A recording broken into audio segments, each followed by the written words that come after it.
गठबंधन के भीतर अब चौथे उम्मीदवार की तलाश की जा रही है। राज्यसभा की 4 सीटों पर चुनाव होना है, जिसमें से 3 सीटों पर नेशनल कॉन्फ्रेंस ने उम्मीदवार उतार दिए हैं और चौथी सीट कांग्रेस को देने की तैयारी की जा रही है, जिसके लिए दिल्ली में कांग्रेस के साथ विचार विमर्श किया जा रहा है।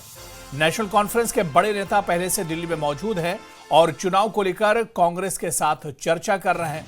कांग्रेस एक सुरक्षित सीट पर चुनाव लड़ने को तैयार है। संभव है कि आज शाम तक चौथे उम्मीदवार को लेकर मोहर लग सकती है। तो बड़ी खबर आपको बता दें कि गहमागहमी तेज हो गई है राज्यसभा के चुनाव को लेकर, और इस बीच बड़ी खबर यही है क्योंकि नेशनल कॉन्फ्रेंस अपने 3 उम्मीदवारों का ऐलान कर चुकी है और अब चौथा उम्मीदवार नेशनल कॉन्फ्रेंस कांग्रेस अलायंस में से कांग्रेस को मिल सकता है और आज इस उम्मीदवार को लेकर बड़ा ऐलान किया जा सकता है। तो राज्यसभा की रेस पर अब मंथन तेज हो गई है। नेशनल कॉन्फ्रेंस 3 उम्मीदवारों की पहले ही घोषणा कर चुकी है और इस बीच बड़ी खबर यह आ रही है कि दिल्ली में नेशनल कॉन्फ्रेंस और कांग्रेस के बीच चर्चा होगी और चौथे उम्मीदवार के नाम पर मोहर लगेगी। राज्यसभा चुनाव के लिए नेशनल कॉन्फ्रेंस ने उम्मीदवारों का ऐलान कर दिया है। जम्मू कश्मीर में 24 अक्टूबर को राज्यसभा की 4 सीटों पर चुनाव होने वाले हैं, जिसके लिए नेशनल कॉन्फ्रेंस ने 3 सीटों पर उम्मीदवारों के नाम घोषित कर दिए हैं। चौधरी रमजान, सज्जाद किचलू और शमी ओबराय को एनसी ने राज्यसभा का उम्मीदवार बनाया है। तो नेशनल कॉन्फ्रेंस ने अपने तीनों उम्मीदवारों के नामों का ऐलान कर दिया है। अभी चौथे उम्मीदवार के नाम का ऐलान बाकी और यह कहा जा रहा है कि कांग्रेस के कोटे से हो सकता है। चौधरी रमजान, सज्जाद किचलू और शमी ओबराय 3 उम्मीदवार हैं जो राज्यसभा के नेशनल कॉन्फ्रेंस ने जिनके नामों की घोषणा कर दी है। High Command and the core committee have met and it has been decided that we will field 3 Rajya Sabha seats as of now. 1 Chaudhry Mohammad Ramzan, 2 Sajjad Ahmed Kichlu, 3 Shami Oberoi। ये 3 सीटें हैं जो राज्यसभा के लिए हम जो है आज इनकी नॉमिनेशन हुई है। 1 सीट पे अभी फैसला होना है। 4 सीटें टोटल हम लड़ रहे हैं। तो यही आपको कन्वे करने के लिए आज आपको बोला गया है। कमांड में डॉक्टर साहब, उमर साहब और हम सब साथी जब बैठे थे तो जो वहाँ फैसला हुआ उसको हम आपके सामने यहाँ रखने के लिए आए हैं।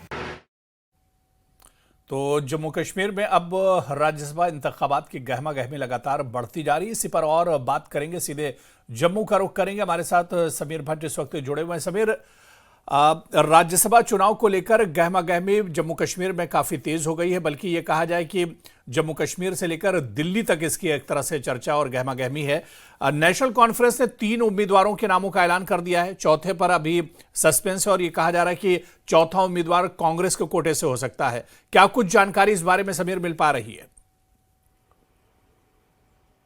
देखिए, जो नेशनल कॉन्फ्रेंस और कांग्रेस की बातचीत है वो आखिरी मरहले में है और आज चीफ मिनिस्टर उमर अब्दुल्ला दिल्ली में है और वहाँ पे वो जो शेष नेता हैं, कांग्रेस के जो टॉप नेता हैं, उनसे विचार विमर्श करेंगे, बातचीत करेंगे। हो सकता है कि वो राहुल गांधी से भी आज मिले या मल्लिकार्जुन खड़गे जो कि नेशनल प्रेसिडेंट हैं कांग्रेस के, उनसे बात कर सकते हैं। तो उनसे मुलाकात आज हो सकती है। आज शाम तक फाइनल डिसीजन लिया जाएगा कांग्रेस और नेशनल कॉन्फ्रेंस के बीच में, क्योंकि देखिए नेशनल कॉन्फ्रेंस ने 1 सीट तो खाली रख दी है और ये सीट ऑब्वियसली कांग्रेस के लिए उन्होंने खाली की है। नहीं तो हो सकता था कि वो 4 की 4 सीटों पर कल ही वहाँ पे अनाउंसमेंट करते, लेकिन उन्होंने ऐसा नहीं किया। 3 सीटों पर उन्होंने अनाउंसमेंट किया, 3 सीटों पे नामों की घोषणा की और 1 सीट उन्होंने खाली रखी। जाहिर तौर पर ये जो खाली सीट है ये कांग्रेस के लिए रखी गई है हुरेरा। लेकिन इसमें सबसे बड़ा पेज ये है कि देखिए 3-4 में से 3 ही सीटें अलायंस जीत सकती है,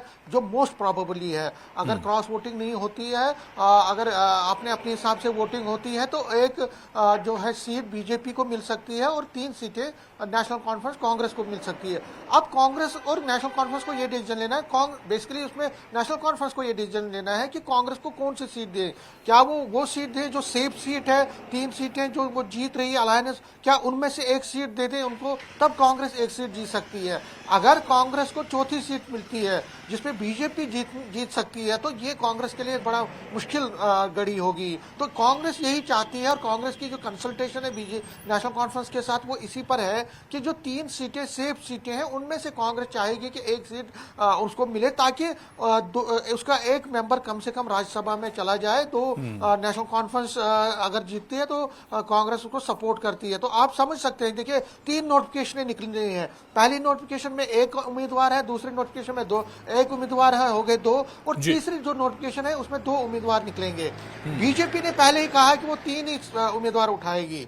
नेशनल कॉन्फ्रेंस ने भी फिलहाल 3 ही का किया है, लेकिन चौथी सीट पे कांग्रेस चाहेगी, कांग्रेस को वो दे रही है, लेकिन कांग्रेस चाहती है कि जो विनिंग जो सेफ सीट है जहां पे अलायंस जीत सकते हैं उसको वो सीट मिलनी चाहिए। तो पेच वहां पे फंसा हुआ है, इसलिए अब देखना पड़ेगा। और अगर कांग्रेस की तरफ से सेफ सीट पर कोई ऐलान होता है तो उसमें सबसे बड़ा जो नाम है वो रमन भल्ला का आ रहा है, वर्किंग प्रेसिडेंट है जम्मू कश्मीर कांग्रेस के और जम्मू का एक बड़ा चेहरा है कांग्रेस के। और अगर बीजेपी को रोकना है तो कांग्रेस रमन भल्ला को आगे कर सकती है। तो ऐसी चर्चा है कि अगर अलायंस का कोई कैंडिडेट बन सकता है तो उसमें मोस्ट प्रोबेबली जो खबर आ रही है वो रमन भल्ला की आ रही है। तो फिलहाल आज शाम तक कंसल्टेशन होगी, क्योंकि कल मतलब तस्वीर आज शाम तक बिल्कुल तस्वीर साफ हो सकती है। समीर हमारे साथ बने रहे, श्रीनगर का रुख करेंगे। मुदस्सिर कादरी भी हमारे सहयोगी हमारे साथ जुड़ गए। मुदस्सिर, राज्यसभा के चुनाव एक लंबे इंतजार के बाद हो रहे हैं, गहमा गहमी काफी तेज है। देखिए एनसी ने अपने उम्मीदवारों के जो नामों का ऐलान कर दिया है, बीजेपी अपने उम्मीदवारों के ऐलान करने वाली उम्मीदवारों का, और कांग्रेस की तरफ से कौन हो सकता है। जिस तरह से समीर ने बहुत तफसील में तमाम चीजें बताई हैं, तो गहमा गहमी अब राज्यसभा चुनाव को लेकर शबाब पर है। मुदस्सिर, हाँ बिल्कुल, कश्मीर की अगर हम बात करेंगे तो यकीनी तौर पर यहाँ पर गहमा गहमी जो है काफ़ी देखने को मिल रही है, जो कि पार्टी हेडक्वार्टर्स है, चाहे नेशनल कॉन्फ्रेंस के नवाई सुब कॉम्प्लेक्स की बात करेंगे या फिर जो मौलाना आज़ाद रोड पर कांग्रेस भवन है, तो वहाँ पे हमने देखा कि इन दिनों काफ़ी गहमा गहमी है और लगातार जो लीडरान है वो वहाँ पर आ रहे हैं और विचार विमर्श जो है वो वहाँ पर चल रहा है। और जिस तरह से समीर ने कहा कि ये एक मच अवेटेड जो था इलेक्शन था, क्योंकि 2021 के से ये सीटें जो थी वो खाली थी और इंतजार इस बात का था कि यहाँ पे एक बाज़ाब्ता तौर पर जो गवर्नमेंट है वो तश्कील पाए और उसके बाद ही राज्यसभा के इलेक्शन जो है वो मुमकिन बन सके। तो इस हवाले से जिस तरह से 3 नामों का ऐलान हो चुका है नेशनल कॉन्फ्रेंस की तरफ से, तो इसका वेलकम किया जा रहा है नेशनल कॉन्फ्रेंस काडर की तरफ से। लेकिन जो चौथी सीट है, जिस तरह समीर भी कह रहे थे कि उस पर पेच फंसा हुआ है कहीं ना कहीं, और कांग्रेस की ये जरूर कोशिश रहेगी कि वो जो जिस तरह से सेफ सीट्स का जिक्र कर रहे थे समीर, तो सेफ सीट्स में से एक सीट जो है वो कांग्रेस को दी जाए और मखलूत जो सीट है तो उस पर शराकतदारी से उस सीट पर लड़ा जाए और वो कांग्रेस की झोली में चली जाए। लेकिन अब देखने वाली बात यह होगी कि क्या जो नेशनल कॉन्फ्रेंस का काडर है क्या वो इस पर मुतफिक होगा कि नहीं, कि कांग्रेस को जो सीट है वो सेफ सीट दी जाए या वो सीट दी जाए जिस पर बीजेपी के साथ उनका मुकाबला जो है वो कड़ा होगा। तो ये देखने वाली बात होगी। बहरहाल ये भी कहा जा रहा है कि सोमवार को जो है अब ये फॉर्म जो है कागजात नामजदगी जो है वो ये तीनों कैंडिडेट जो है वो दाखिल करेंगे जम्मू कश्मीर की लेजिस्लेटिव असेंबली कॉम्प्लेक्स में श्रीनगर में। तो उसके बाद यकीनी तौर पर जो गहमा गहमी है वो मजीद जो है वो बढ़ जाएगी। और साथ ही साथ जिस तरह से जो अपोजिशन पार्टीज है या वो पार्टीज जैसे पीडीपी के जो 3 MLAs वहां पे है और कांग्रेस के कुछ विधायक है और इसी तरह से आज़ाद उम्मीदवार है, तो उनका क्या रोल रहता है राज्यसभा इलेक्शंस में, वो भी देखने वाली बात होगी। क्योंकि लगातार हमने देखा कि पास्ट कुछ दिनों से नेशनल कॉन्फ्रेंस हुकूमत को कॉर्नर किया जा रहा है, जो आज़ाद उम्मीदवार है या फिर जो पीडीपी के जो MLAs है, पीडीपी की क़यादत है, तो लगातार नेशनल कॉन्फ्रेंस को कॉर्नर कर रही है। तो ऐसे में ये भी देखने वाली बात होगी कि इन राज्यसभा इलेक्शंस में इन उम्मीदवारों का या इन जो MLAs है जो ये आज़ाद उम्मीदवार के तौर पर उन्होंने लड़ा था इलेक्शन और फिर MLA अभी सीट पर विराजमान है, तो उनका क्या रोल रहेगा, किस तरह से वो जो है अपना रोल निभा सकते हैं। बिल्कुल, क्योंकि अब जैसे जैसे वक्त करीब आ रहा है ऐसे ऐसे सरगर्मियां एक तरह से बढ़ती जा रही हैं और सभी पर नजर होगी, खासतौर से जो आजाद उम्मीदवार जीत कर आए थे उन पर भी निगाहें होगी, उनका झुकाव किस तरफ होता है। हमारे साथ बने रहिए समीर, आप भी और मुदस्सिर।